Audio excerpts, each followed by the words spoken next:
Muy buenas tardes, muchas gracias a todos y todas quienes se han conectado esta tarde. Nuestra conferencia de hoy, como ya saben, es sobre el decreto de evaluación, calificación y promoción escolar, también conocido como decreto 67. A cargo de esta exposición estará María Isabel Baeza, coordinadora de evaluación y estándares de la Unidad de Currículum y Evaluación del Ministerio. La presentación durará cerca de 30 minutos, luego de lo cual abriremos un espacio de consulta. No obstante, les invitamos a enviar sus preguntas desde ya, durante la presentación de María Isabel, de modo que las vamos anotando. La grabación de esta conferencia, así como todas las anteriores, se encontrará disponible en www.cpip.cl. María Isabel, muchas gracias. Buenas tardes a todos. Vamos a partir una capacitación del decreto 67, al igual que lo hemos hecho en todas las regiones. Ya durante todo el año pasado estuvimos explicándoles en qué consiste este decreto y cómo lo tienen que implementar a partir de este año. El decreto 67 viene a hablarnos de normas mínimas nacionales sobre evaluación, calificación y promoción. Este decreto viene a derogar 3 decretos anteriores que teníamos para evaluar a nuestros estudiantes. Uno, el decreto 511, que era solo para enseñanza básica. Otro, el decreto 112, que era para primero y segundo año de enseñanza media. Y otro, el decreto 83, que era para tercero y cuarto de enseñanza media. Ahora, este decreto 67 es para los estudiantes de primero básico a cuarto medio. Ya un director no va a tener que mirar 3 decretos para ver en qué situación están sus estudiantes, sino que hay solo un decreto para todos los niveles desde primero básico a cuarto medio. Además, estos decretos no estaban alineados con las bases curriculares, cosa que se necesitaba con urgencia, ya que han pasado muchos años y la evaluación se estaba quedando atrás con respecto a los avances de las bases curriculares. La estructura de este decreto tiene 3 grandes líneas. Primero tiene un glosario al principio donde nos aclara algunos términos importantes en los cuales nos tenemos que poner de acuerdo, como evaluación, calificación, promoción, reglamento. Y su estructura es en torno a estos 3 grandes puntos. Tiene 2 grandes focos centrales el decreto. Uno, que es avanzar hacia un mayor uso pedagógico de la evaluación. Ya no nos interesa solo la calificación, sino que nos interesa el proceso por el cual llegan a un resultado, el trabajo que hacen los estudiantes y cómo van aprendiendo. Y segundo, reducir la repitencia mediante un mayor acompañamiento a los estudiantes. No es eliminar la repitencia, es solo reducirla. Es ver en qué casos es realmente necesario que un estudiante repita y en los casos que no, tratar de que avance al curso siguiente. La evaluación, como yo les decía, tiene un primer foco que es avanzar hacia un mayor uso pedagógico de la evaluación. Según el diagnóstico que teníamos, las formas de evaluar en Chile eran muy pocas, había una falta de variedad en las formas de evaluar. Lo normal de evaluar es con una prueba de alternativas o de verdadero y falso, donde es muy fácil de corregir, de poner puntaje y decirle a un estudiante tienes 5 buenas, tienes 8 buenas, tienes 10 buenas. Pero ¿qué información le damos sobre lo que ha aprendido? Muy poca, escasa. No sabemos si realmente ha aprendido los contenidos que le estamos enseñando. Había una dificultad en la diferenciación de la evaluación. También evaluamos a todos por igual, eso está bien en cuanto a estandarizar algunas partes de la evaluación, pero no siempre todos van a responder de la misma manera. Quizás algunos resuelven un problema de una manera que podría estar bien y no lo estamos considerando. Entonces es importante diversificar la evaluación y un mayor foco en el uso certificativo que en el uso pedagógico de la evaluación. Ese es un error que cometíamos. Nos importaba más la nota que el proceso. Nos importaba más poner una nota y perseguíamos las notas por sobre lo que estaban aprendiendo los niños. Entonces, este era el diagnóstico de la evaluación en Chile. Como estamos... El foco de este decreto es avanzar hacia un mayor uso pedagógico de la evaluación. La evaluación es un proceso que nos permite levantar evidencias de los aprendizajes de los estudiantes. Nosotros no sabemos si un estudiante sabe o no sabe solo con una nota, solo con un 5, con un 6, pero sí sabemos si ha aprendido o no con la evidencia que nos muestra que ha aprendido, con una respuesta, con una resolución de un problema, con un escrito, con un dibujo, con una canción. Ahí sí sabemos que han aprendido. Y dentro de este aprendizaje, la retroalimentación es una de las prácticas que mayor impacto tienen en los aprendizajes de los estudiantes. Si yo soy capaz de retroalimentar a ese alumno que ha hecho un trabajo, que ha respondido bien una pregunta y él entiende la retroalimentación, él avanza muchísimo en su aprendizaje. Y la evaluación nos puede ayudar a generar aprendizaje. La evaluación y el aprendizaje son parte de un mismo proceso, no son separables. Ya no vale lo de decir voy a parar aquí y de aquí empiezo a evaluar. No, durante todo el proceso de enseñanza-aprendizaje los estudiantes están siendo evaluados. Ellos en una clase, al estructurarla, si yo al principio les pregunto cuáles son sus ideas sobre un contenido nuevo, cuáles son sus sentimientos, cuáles son sus sensaciones, estoy evaluando. Quizás no le pongo nota a eso, no lo califico, pero sí estoy evaluando. Y al final de la clase, si les pregunto qué entendieron, qué aprendieron, qué pueden replicar sobre lo que acaban de verificar o de revisar, eso también es una evaluación. Para esto es necesario un monitoreo constante del aprendizaje de nuestros estudiantes y de la efectividad de oportunidades de aprendizaje que les brindamos. Yo quiero evaluar qué tanto están aprendiendo, entonces como profesor tengo que estar permanentemente monitoreando y revisando cómo van avanzando mis estudiantes. No es cosa que me ponga a pasar y pasar materia y dejarlos solos, que ellos solamente escuchen. El profesor tiene que ser un mediador que está constantemente interactuando entre lo que está enseñando y lo que están aprendiendo los niños. Debe existir retroalimentación como una parte fundamental de cada proceso evaluativo para involucrar a los alumnos en su proceso de aprendizaje. Yo no saco nada con hacer unas excelentes clases si mis estudiantes no están aprendiendo o si ellos no están lo suficientemente motivados por lo que estoy enseñando. Entonces tengo que lograr enganchar a estos alumnos que vayan aprendiendo. Y esa es responsabilidad del profesor. El profesor es el que tiene que planificar adecuadamente las intervenciones de manera que mis estudiantes vayan aprendiendo. Los estudiantes tienen que involucrarse en su proceso, tienen que querer aprender. En la medida que ellos quieren aprender, van aprendiendo. En la retroalimentación tengo que evitar solo entregar correcciones, comentarios o premios. Hacer check y decir está bien, está mal. No sirve solo eso, sirve que yo describa qué se ha logrado, cómo se puede mejorar. Tengo que evitar focalizarme en la persona, decirle tú eres bueno para las matemáticas, tú tienes talento para esto, eso no sirve de nada. Mucho mejor decirle está bien lo que hiciste, lograste resolver el problema. Hay que focalizarse en el trabajo, en la actividad que van a realizar. Tengo que también enfocarme en una meta principal, más que en varias metas simultáneas. Van de a poco avanzando y logrando esa gran meta principal. Hay que evitar solucionar el problema o corregir el error del estudiante. Como profesor, nosotros muchas veces cometemos el error de nosotros corregirle. Como es más rápido, nosotros darle la solución, se la damos y cometemos un error. Es mucho mejor que el estudiante se dé cuenta del error y que nosotros vayamos mediando frente a ese error. Y entregar la retroalimentación cuando ya no es posible utilizarla no sirve de nada. ¿De qué sirve que después de 3 semanas yo le diga a un estudiante tuviste un error aquí, te equivocaste en esto?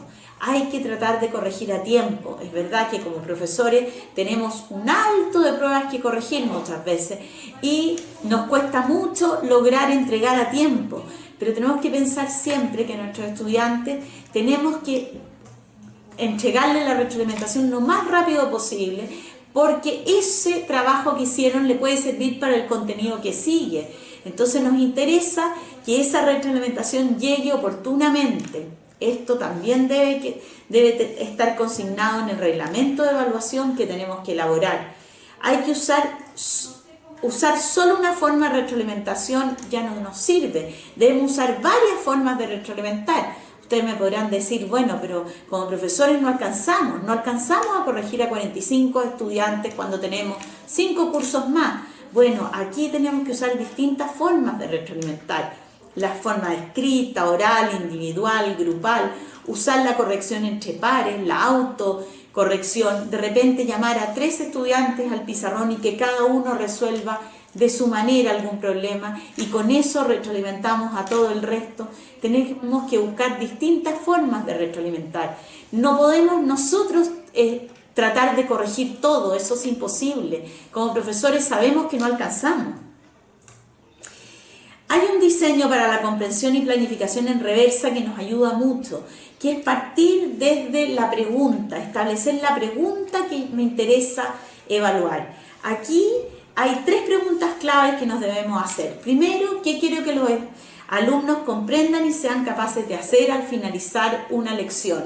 Identificar los resultados de aprendizaje que nos interesan. Luego, ¿cómo puedo verificar que aprendieron? Para esto, determinar qué evidencias me interesa que me demuestren a mí que van aprendiendo como profesor.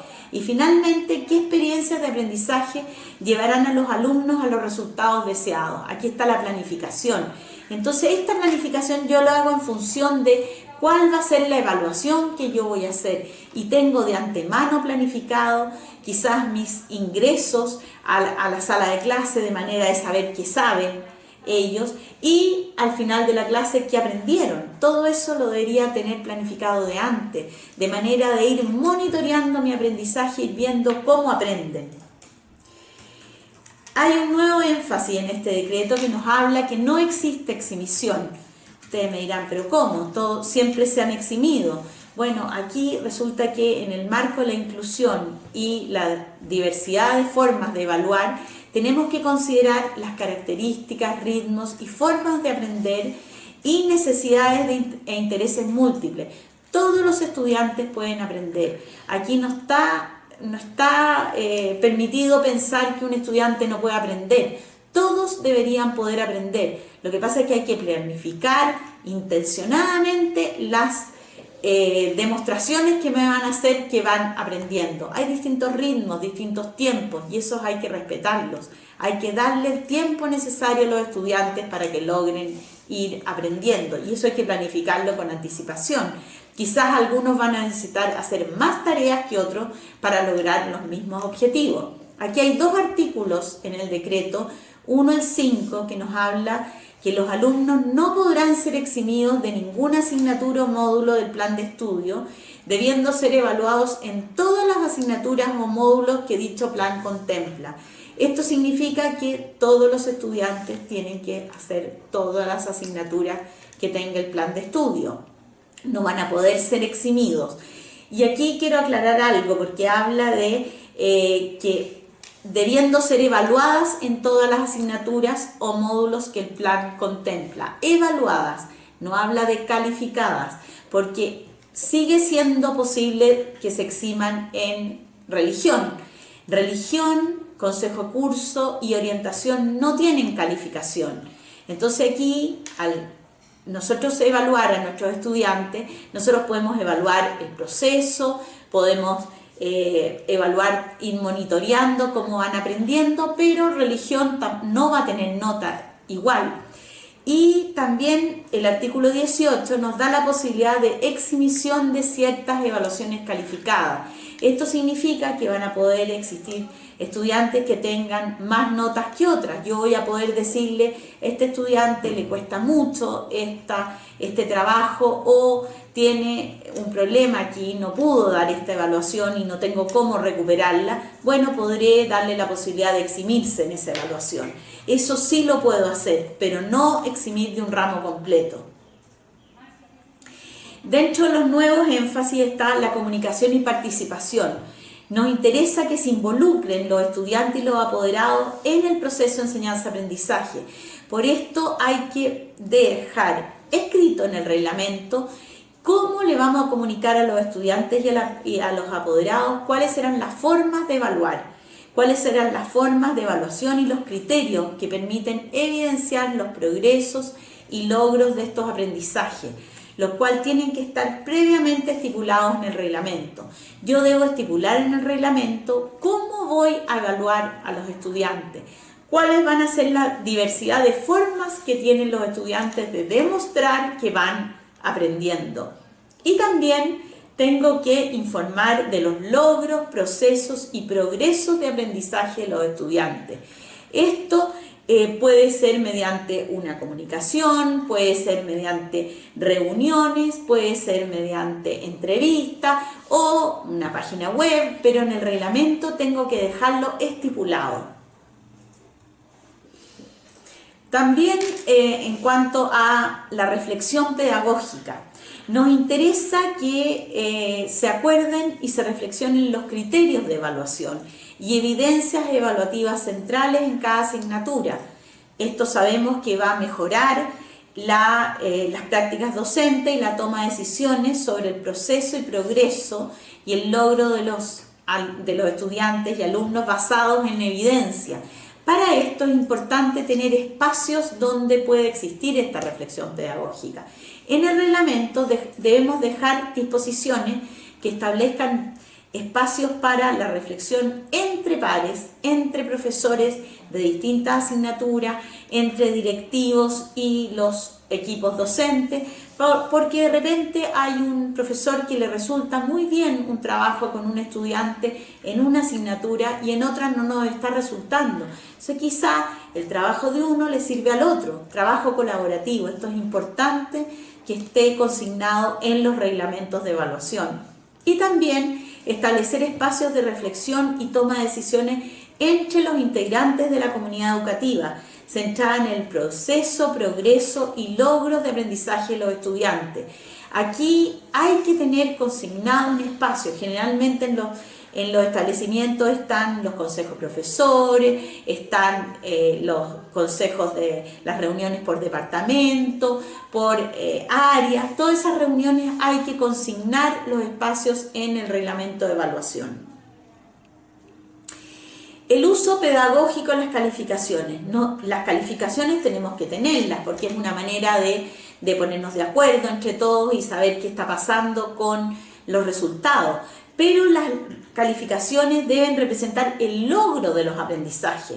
Todos sabemos que la diferencia entre un 3,9 y un 4 es casi mínima, es una décima. Pero esa décima puede significar que un estudiante apruebe o no apruebe un curso. Para esto nos interesa el progreso, el cómo va aprendiendo el estudiante, nos interesa el proceso de cómo llegó a ese 3,9 o a ese 4 o a ese 5 o 5,9, que en el fondo una décima no hace la diferencia en una, hace la diferencia en una calificación, pero quizás en un aprendizaje no lo hace. Nos interesa mucho más qué pasa con ese aprendizaje. Podemos poner el logro del aprendizaje en números, símbolos, conceptos o porcentaje o rangos que nos permiten saber en qué logro está nuestro estudiante. Pero finalmente esto tiene que traducirse en una nota. Todas las asignaturas adquieren el mismo valor en el promedio final. Esto es muy importante, este es un cambio significativo. ¿Por qué? Porque antes para aprobar de curso, nosotros podíamos aprobar con un 4,5 y con una nota roja, pero esta nota no podía ser ni lenguaje ni matemática. Ahora da lo mismo que nota sea el rojo y con un 4,5 y un promedio bajo 4, el estudiante puede aprobar. O con 2 notas bajo 4 y un promedio igual o superior a 5, también puede aprobar. La cantidad de calificaciones como las ponderaciones deben ser acordes entre los docentes y el equipo técnico pedagógico. Antes se tenía la impresión de que, por ejemplo, educación física, si tenía 2 horas, yo le ponía una calificación más, le ponía 3 calificaciones. Si matemática tenía 6 horas, yo le ponía 7 calificaciones. Ahora no, da lo mismo. Yo tengo que poner la cantidad de calificaciones de acuerdo a criterios pedagógicos. Lo que realmente necesito calificar, lo que necesito ponerle una nota. La evaluación formativa está presente siempre, pero las notas yo se las pongo realmente a lo que me interesa que vaya con calificación. Y la disposición P estipula que deben considerarse medidas para obtener información fidedigna en caso de plagio o copia. Si hay plagio o copia, también tengo que dejar establecido en mi reglamento interno cómo va a ser sancionado ese plagio o copia. Aquí es importante tener claro que las calificaciones finales tienen que ser notas de 1 a 7 y se aprueba con 4, eso sigue siendo exactamente igual. Pero esto está referido solo a la calificación final del semestre y del año. En el intermedio yo puedo poner lo que quiera, pero sí tengo que dejarlo consignado en mi reglamento de evaluación y hecha la equivalencia a las notas, de manera que todos estemos de acuerdo en qué significa un 4, qué significa un 5, un 6 o un 7. Promoción y repitencia.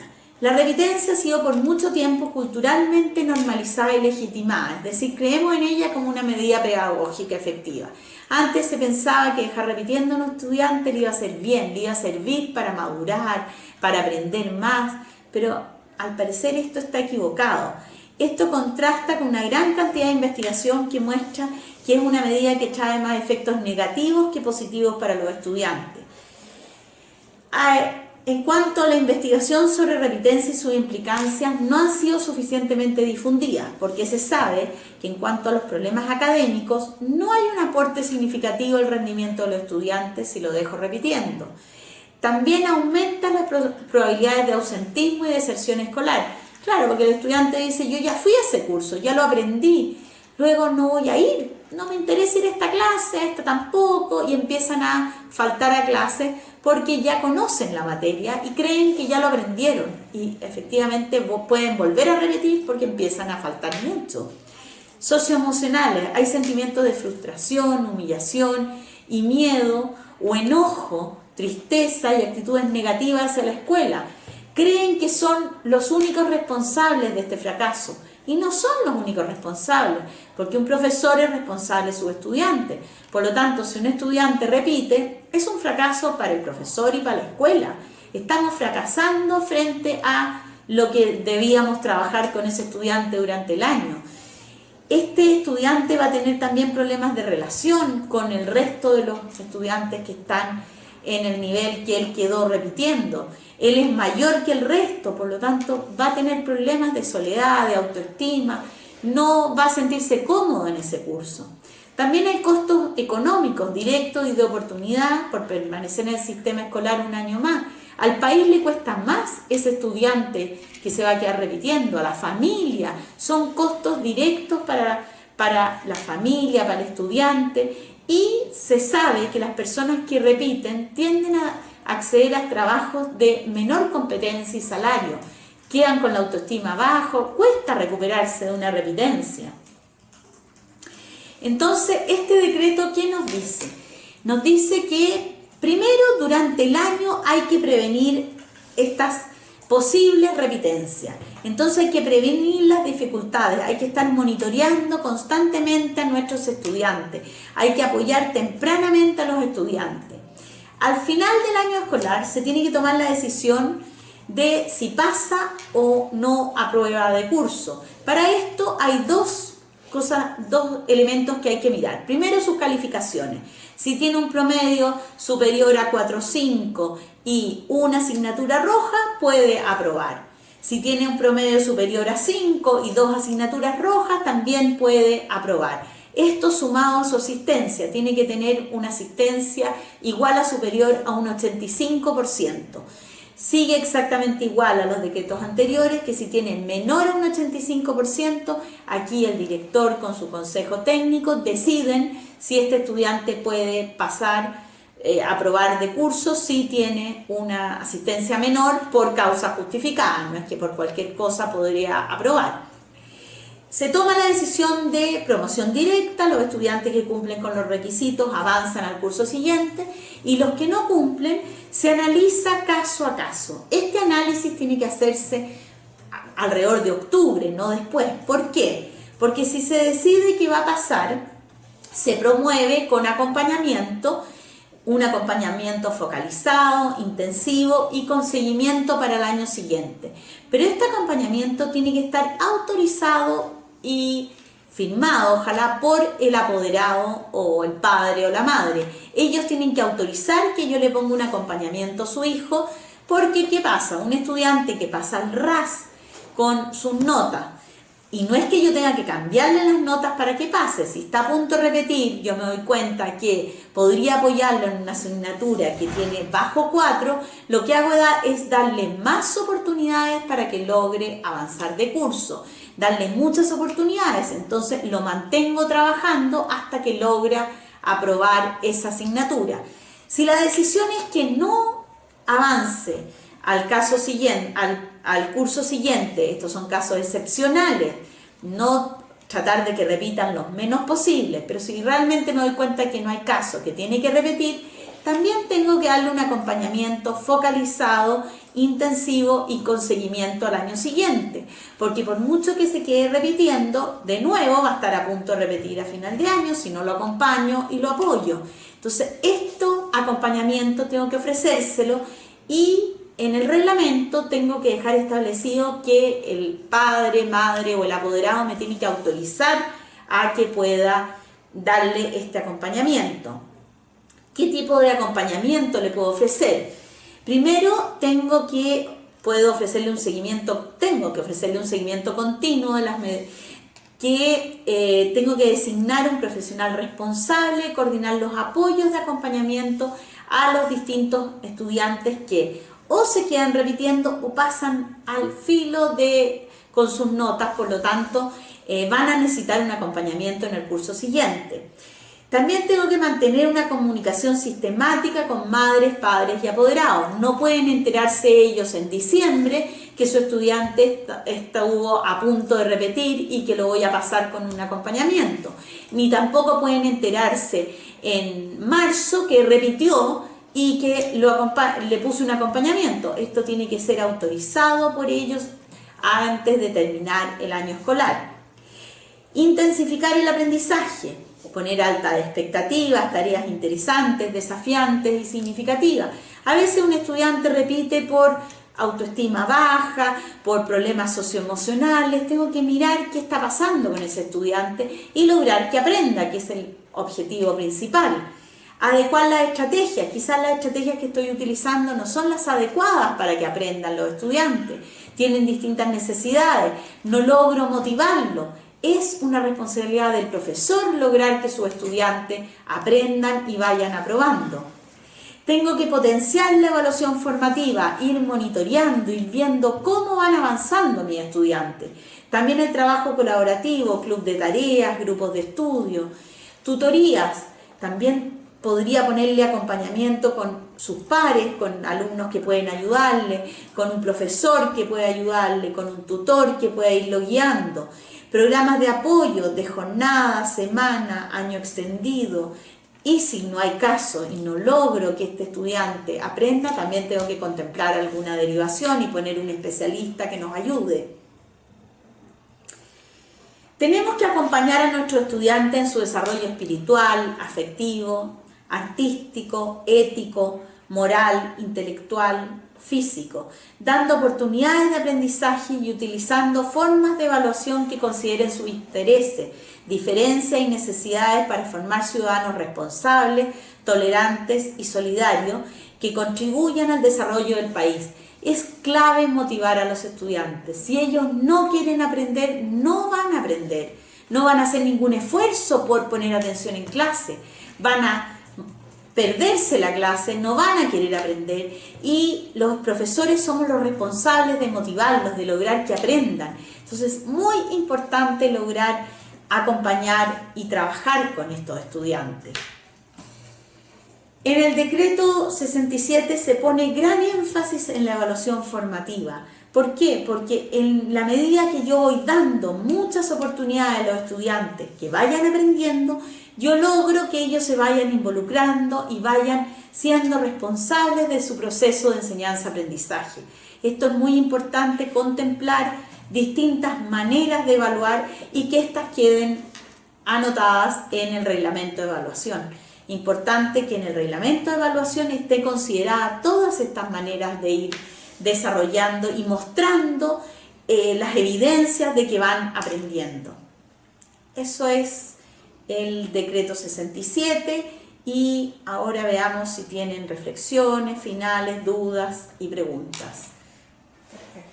Carolina Ponce nos preguntaba, algunas de estas preguntas fueron respondidas, pero ahí reiteramos para quienes se han integrado más tarde.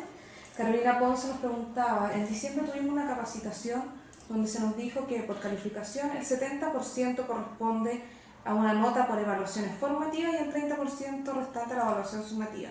No, eso no es así. No hay ningún porcentaje que corresponda a formativa ni sumativa. Esa es decisión de ustedes, de los establecimientos, tiene que estar anotado en el reglamento de evaluación. Lo único que dice el reglamento es que no puede haber una nota que supere el 30%. Eso sí está anotado en el decreto, pero no dice, no pone específicamente un 70 y un 30. Álvaro Martínez nos dice, nosotros trabajamos la retroalimentación en nuestro colegio. Trabajamos con Roma y nos funcionó muy bien el año pasado. ¿Algún comentario? Bien. Bien. La retroalimentación es clave, es una de las claves para lograr que nuestros estudiantes vayan aprendiendo.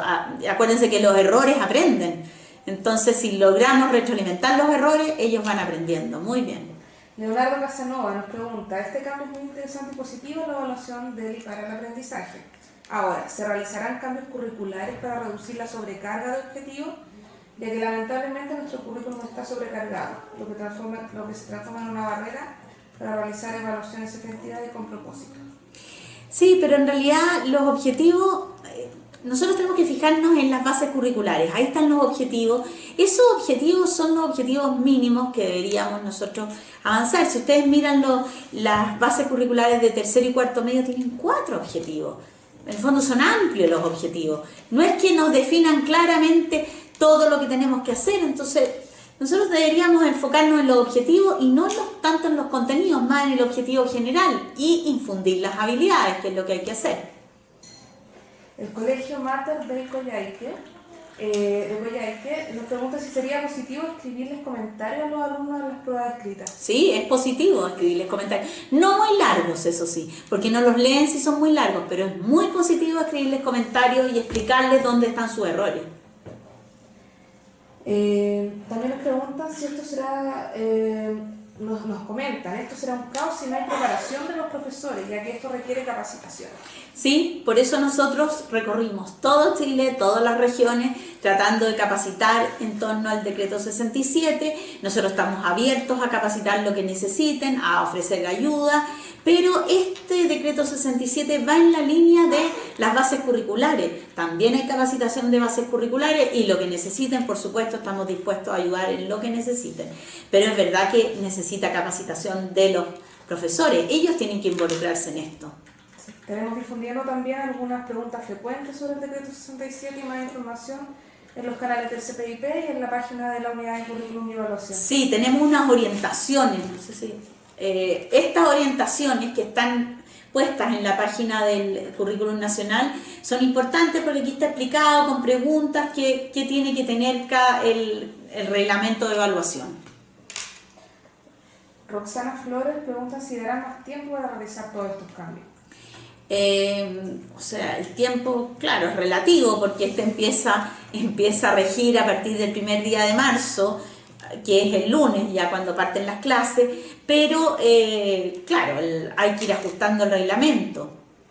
Es un cambio de paradigma, hay ajustes que ir haciendo en sus reglamentos que deberían haber partido el año pasado. Obvio que si no han partido hay que empezar a intencionarlo ahora. Este año va a ser el tiempo para ir haciendo todos los ajustes necesarios en el reglamento. El reglamento ojalá que ya esté listo y que los ajustes se vayan haciendo sobre el reglamento que ya partió.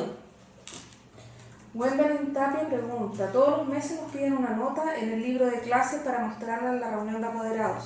Si hacemos evaluación del proceso, lo más probable es que no exista una nota mensual.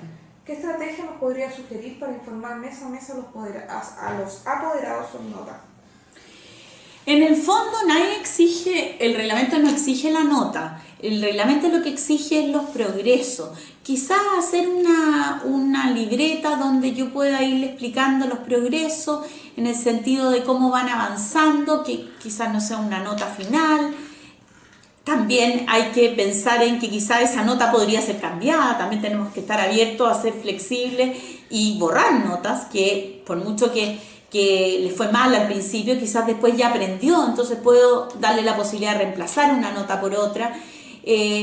Yo creo que si todos los meses tengo que informarle al apoderado, tendré que, quizás el mismo estudiante puede hacer él mismo una explicación de cómo ha avanzado en sus aprendizajes, con qué aprendió al final de una unidad. Hay que ingeniárselas para buscar distintas estrategias. Yo sé que los profesores estamos siempre agobiados con mucho trabajo, mucha corrección, pero aquí hay que tratar de diversificar la manera de corregir, no tener que corregir todo el profesor. Quizá otro estudiante que también le haga un comentario, cómo va avanzando en algunos aspectos. Hay que buscar distintas maneras. Nosotros pusimos algunas en nuestras orientaciones, pero creo que el profesor tiene que ser un mediador y no tiene que él retroalimentar todo. Eso es muy importante tenerlo claro. No corregir todo porque no va a alcanzar, es difícil. Cristian Aranda nos hace un comentario respecto de esto de centrarse en la habilidad del estudiante. Dice que es lo mejor que le puede pasar a la relación profesor-alumno. Cómo cambian las cosas en el aula cuando reconocemos lo bueno en un país como el nuestro. Hace falta un esfuerzo positivo. Toda la razón. En la medida que se valora lo positivo, logramos aprendizaje, van a ver. Bajo esta nueva mirada, nos dice Carlos Rupián, el PASI debe estar nominado en el reglamento de evaluación para que sea válido, tal como se hacía con el decreto anterior. ¿El PASI? El PASI, el modelo PASI, el plan de adaptación curricular. Ah, sí, sigue exactamente igual eso. Las adecuaciones se pueden seguir haciendo, eso no hay problema. Eric nos dice, con un alumno, ¿es factible aplicar la retroalimentación de la forma que se habla con un alumno? Con un alumno, pero con uno es mucho más fácil, ¿no? A pesar de que en verdad es más difícil hacerle clase a uno, es mucho mejor tener varios alumnos para que entre ellos interactúen. Sí. También nos pregunta, ¿y los tiempos para los docentes para que puedan preparar sus instrumentos y evaluar el proceso? Bueno, se ha aumentado un poco la cantidad, el tiempo de planificación y de trabajo del docente. Eso es un cambio positivo que está pasando ahora. Lo que yo les decía es que hay que diversificar las maneras de evaluar. O sea, hay que tratar de no corregir todo, pasarle el trabajo al estudiante, que él verifique si está bien, que el compañero le ayude a revisar, que yo ponga la retroalimentación correcta adelante, que ellos mismos se revisen. Hay que buscar distintas maneras. Dice Figueroa pregunta cuál es el texto de Carla Foster. Está en la presentación. Ya, lo vamos a... Después, por favor, Víctor, recuérdanos la pregunta en nuestras redes sociales del CPIP y nosotros te enviamos el nombre del texto y recordarles a todos también que esta conferencia va a quedar, la grabación va a quedar disponible en cpip.cl en los próximos días. Miguel nos dice, en la práctica, ¿cómo se puede incorporar a estudiantes y apoderados? ¿Cómo se puede incorporar a los estudiantes? Bueno, los estudiantes que vayan ellos mismos evaluando su trabajo, autoevaluándose. Los apoderados nos pueden ayudar también en evaluación, también en los niños chicos es muy fácil incorporarlos porque en el fondo si los convidan a una clase, los convidan quizás a evaluar cómo leen los niños, también mostrándoles las rúbricas de manera que ellos sepan cómo van a ser evaluados sus hijos. También mostrándole, como decía, mes a mes los progresos de los estudiantes. Es una manera de involucrarlos en el aprendizaje de sus hijos. Perfecto. Daniela nos pregunta si esto aplica en las escuelas de lenguaje. Sí, también. Perfecto. Se preguntan si las UTP conocen esta estrategia. Me imagino del año pasado. Sí, el año pasado trabajamos con equipos directivos, UTP, docentes en todas las DEPROC del país. O sea, fuimos a todos los lugares, o sea, recorrimos Chile completo tratando de difundir el decreto. Si nos faltó algún lugar o quieren alguna otra capacitación, es cosa que se pongan de acuerdo con sus DPO y nos pidan ayuda. Nosotros estamos dispuestos a apoyar lo que necesiten. Claudio Vázquez nos dice, nos pregunta qué ocurre con los alumnos que no optan por religión. Los alumnos que no optan por religión, buena tu pregunta, porque voy a aprovechar de explicar lo de tercero y cuarto medio, porque los alumnos que no optan por religión optan, por ejemplo, en las nuevas bases curriculares de tercero y cuarto medio por, no sé, educación física o historia, y ese sí tiene calificación. Entonces, esos estudiantes quedan con una nota menos. Y eso pasa, en un curso unos estudiantes tendrán 13 notas, otros 12 y no hay ningún problema. Eso ya lo tenemos considerado. También nos pregunta qué sucede con los centros integrados de adultos. Los centros No, educación de adultos no está incluido.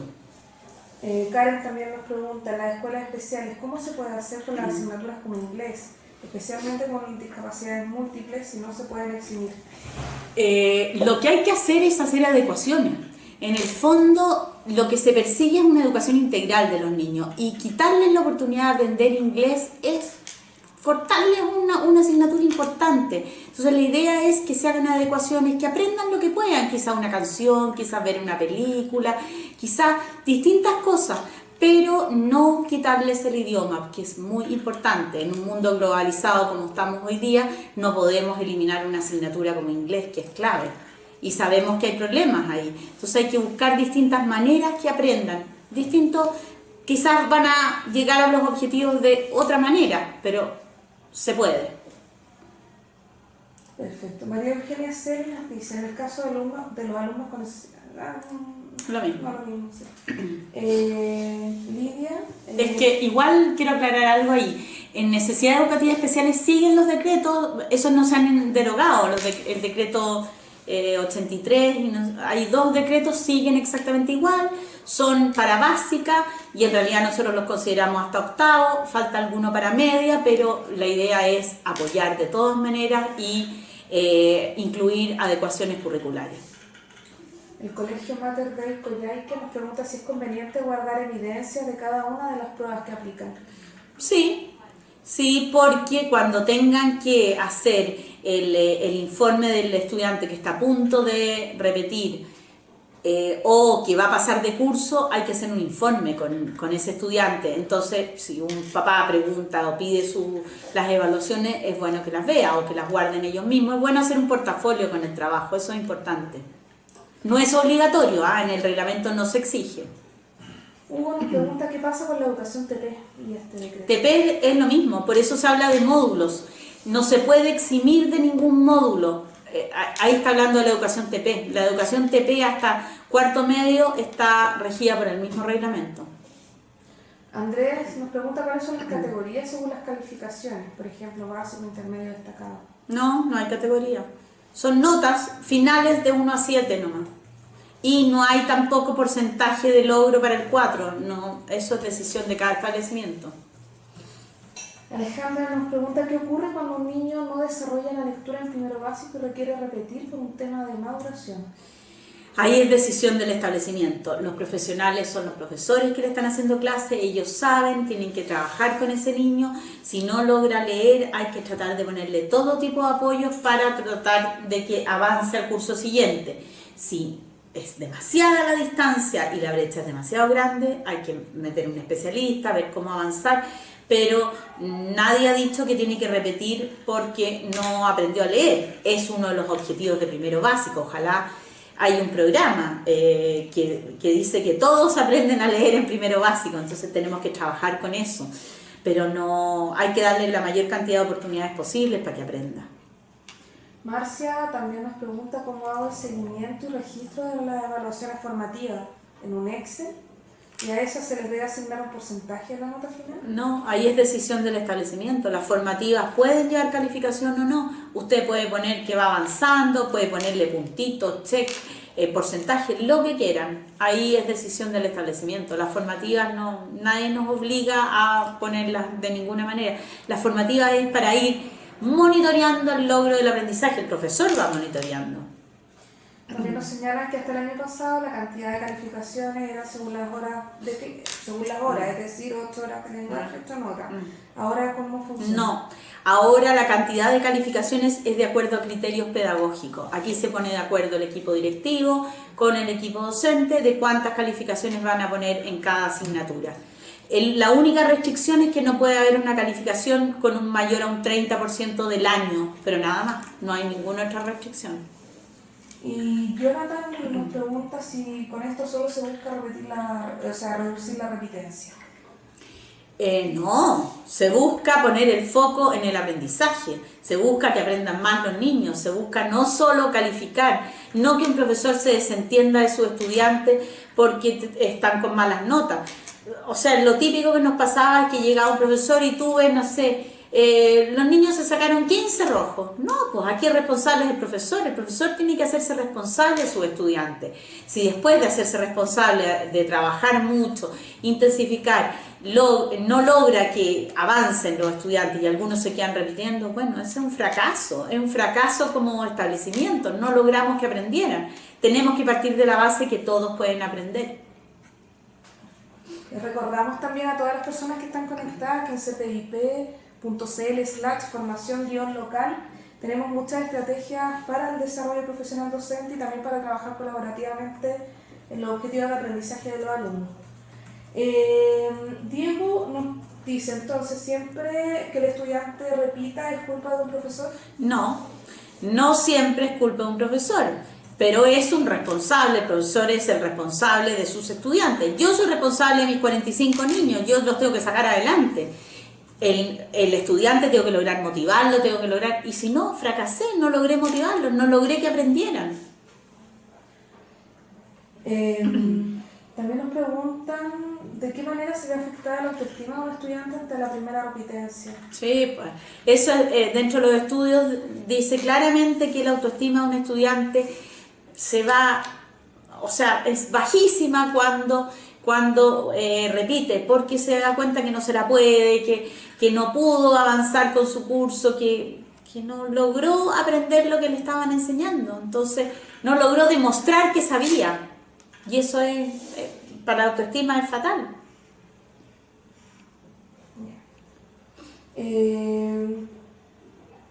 Nos vuelven a preguntar a qué se refiere la restricción del 30% en el año de las calificaciones. No, eso es solamente que el establecimiento define cuántas notas pone.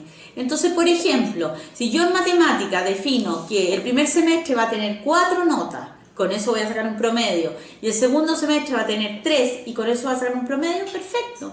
Y si en educación física quiero poner 10 calificaciones el primer semestre y 4 el segundo semestre, también lo puedo hacer. Y si quiero poner un examen, también lo puedo hacer. No hay restricción. La única restricción es que el máximo posible de una calificación es un 30% del año cuando pondero, nada más. Jennifer nos pregunta si es necesario seguir con pruebas de nivel al finalizar el semestre. Esa es decisión del establecimiento. También nos preguntan cuándo hago efectivo el acompañamiento. El acompañamiento se hace efectivo al año siguiente de una posible repitencia o que se quede en el curso pero que pasó como casi repitiendo. Al año siguiente, por ejemplo, este año nadie tiene acompañamiento porque no hemos partido con este decreto. Al año siguiente, el 2021, deberían haber estudiantes que están con este proceso de acompañamiento. Una pregunta que ha salido, pero nos piden reforzar. Colegio Luis Pasteur nos pregunta si la asignación cómo es la asignación de puntaje por nota y cómo se calcula la calificación anual final. Esa es decisión del establecimiento. El establecimiento define, hay que tener una nota final, esa nota va de 1 a 7. ¿Cómo llego a esa nota final? Decisión del establecimiento. Puedo tener trimestres o semestres, pero lo tengo que dejar establecido en mi reglamento.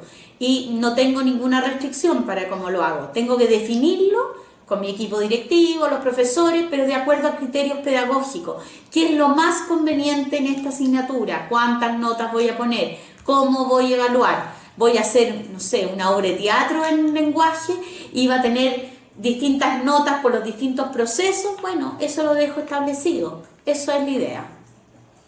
Mabel pregunta si será necesaria la planificación clase a clase con esto. Eso depende de cada establecimiento y cada profesor. Hay profesores que necesitan planificación clase a clase. Hay profesores que con una planificación más general pueden hacer su clase. Eso depende del establecimiento, la modalidad, pero sí hay que tener planificación. Yo no puedo llegar a improvisar una clase.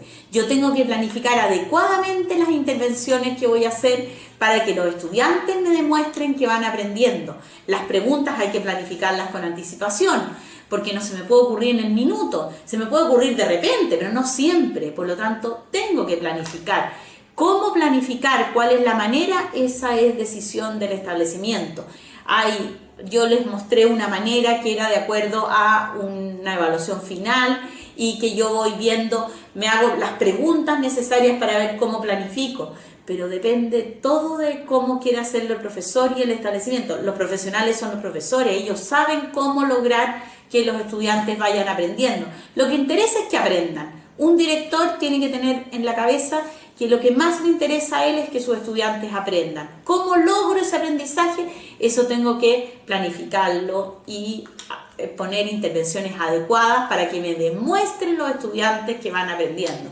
No saco nada con tener un curso con puros 7 y quizás no aprendieron nada. Tengo que demostrar que aprendieron de alguna manera. Hugo nos pregunta, dice que no le quedó muy claro respecto a si se le pueden dar opciones a los alumnos con otros instrumentos de evaluación, si por ejemplo no lo pueden hacer físico o lo pueden hacer escrito. ¿Se puede eximir una evaluación? Sí, se puede eximir de alguna evaluación, no se puede eximir de la asignatura completa, pero yo puedo decirle esta evaluación usted no la va a hacer. Por ejemplo, en educación física, un estudiante que tiene problema al corazón y no puede dar la vuelta, no sé, correr unos ciertos kilómetros. Perfecto, ese estudiante no hace esa evaluación y no la da nomás. Otro estudiante quizás yo lo voy a evaluar en, no sé, música, que uno va a hacer una canción para demostrarle que aprendió a componer una cierta melodía o qué sé yo, lo puedo evaluar de esa manera. Tengo que diversificar la evaluación y quizás diversificar en el mismo curso, porque acuérdense que hay inteligencias múltiples, hay distintas maneras de aprender lo que yo estoy enseñando. Eso es. También nos preguntan cómo se evaluará el consejo de curso en tercero y cuarto medio, en el que por un lado la ley nos pide un desarrollo integral y por otro el Consejo Nacional de Educación deja la asignatura como optativa. No, eso no lleva nota. No lleva nota ni el consejo de curso, ni orientación, ni religión. Esos tres siguen exactamente igual, sin nota. Por lo tanto, no hay que evaluarlo. Eso es solo formativo. Por último, vamos a hacer ya las últimas preguntas. Nos quedan 7 minutos. Carla Sánchez nos pregunta, ¿todo responsabilidad del profesor? ¿Y qué pasa con el trabajo de la familia? No, ahí el profesor tiene que lograr que la familia trabaje, obvio. Los mejores resultados se producen con la alianza familia-escuela. Por lo tanto, un profesor tiene que lograr involucrar a las familias que trabajen. Si el trabajo del profesor es muy difícil, porque tiene que lograr que el estudiante quiera aprender y además que la familia se involucre, nos apoye y nos ayude a que este estudiante aprenda. O sea, yo no dejo de lado a ninguno, si en el fondo la responsabilidad es mía, pero yo tengo que conseguir los apoyos de todos lados, si no es imposible que aprendan.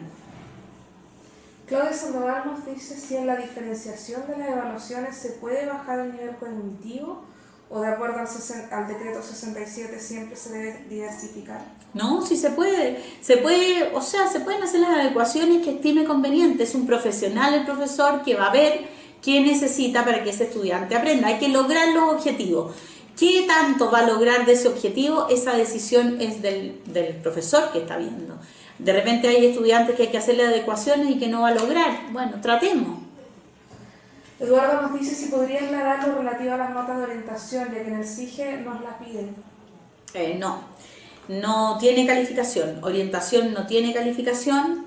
Orientación, consejo de curso y religión no tienen calificación. Ustedes lo pueden mirar en el decreto 67, hay un artículo que dice claramente que no tiene calificación. Este minuto no sé, lo podría buscar, pero está aquí. hay un artículo que... Aquí está. El artículo 7 dice: las calificaciones de la asignatura religión, consejo de curso y orientación no incidirán en el promedio final anual ni en la promoción escolar de los alumnos. No tiene. No va al promedio final. Por lo tanto, usted puede ponerle como no ponerle. No es necesaria esa calificación. María Francisca nos comenta que en el año 2019 tuvieron varios casos de solicitudes de cierre del año anticipado. ¿Puede el colegio evaluar y decidir si aceptar o es obligación cerrar el año independiente de la fecha en la que se pida? No, ahí es decisión del establecimiento si cierra el año o no. No hay ninguna obligación de cerrar el año. Los profesionales son los profesores y el equipo directivo del establecimiento. Por lo tanto, ellos toman la decisión si se cierra o no el año escolar. Cintia pregunta qué sucede en la enseñanza media cuando llega un niño PIE que toda su vida fue eximido de una asignatura y ahora debe tenerla. Sí, ahí va a tener que tener la asignatura y van a tener que buscarle algún tipo de adecuaciones para apoyarlo. No es que se eliminen todas las adecuaciones ni los apoyos. Como es un niño PIE, tiene por lo menos el apoyo de PIE que lo pueden acompañar, pero va a tener que hacer la asignatura. Me imagino que en inglés esa asignatura va a tener que hacerla y ver qué puede él trabajar de esa asignatura. Puede que algunas evaluaciones no las realice, pero va a tener que tener una nota en esa asignatura. Catherine nos pregunta qué pasa si la mitad más uno se saca en rojo en una evaluación. ¿Se debe repetir la evaluación? O sea, yo me cuestionaría como profesor, si la mitad más uno saca rojo en una evaluación, quiere decir que no aprendieron. Por lo tanto, es obvio que tengo que hacer algo con esa evaluación. Tengo que revisar qué pasó, qué no aprendieron, cómo planifiqué esa clase. Algún error tengo que tener. Ese error no es solo de los estudiantes, también es mío al planificar mis clases, al lograr la atención de ellos, al lograr que se involucren, que aprendan. Fernando nos pregunta si las evaluaciones formativas deben ir registradas en el libro de clases. No, ahí las registran donde quieran porque son formativas, son para ir monitoreando cómo van aprendiendo. Perfecto. ¿Algo más que te gustaría explicar respecto de la...?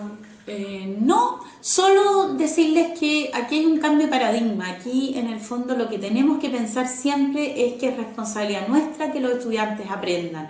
Por lo tanto, los profesores somos profesionales que debemos lograr el aprendizaje. Ese es nuestro máximo objetivo. Para eso hay miles de maneras. Hay maneras de planificar, de buscar las evidencias. Tenemos que estudiar, trabajar, somos profesionales y nosotros, al igual que el resto de los profesionales, tenemos que dedicar nuestra vida a estudiar y ver cómo lograr que esos estudiantes que les cuesta mucho aprendan. Acordarnos siempre que todos pueden aprender, que la inteligencia es modificable. No hay estudiantes que no pueden aprender. Todos pueden. Lo que pasa es que tenemos que dar las posibilidades de que aprendan, planificar adecuadamente las intervenciones. Eso es lo que tenemos que hacer. Eso.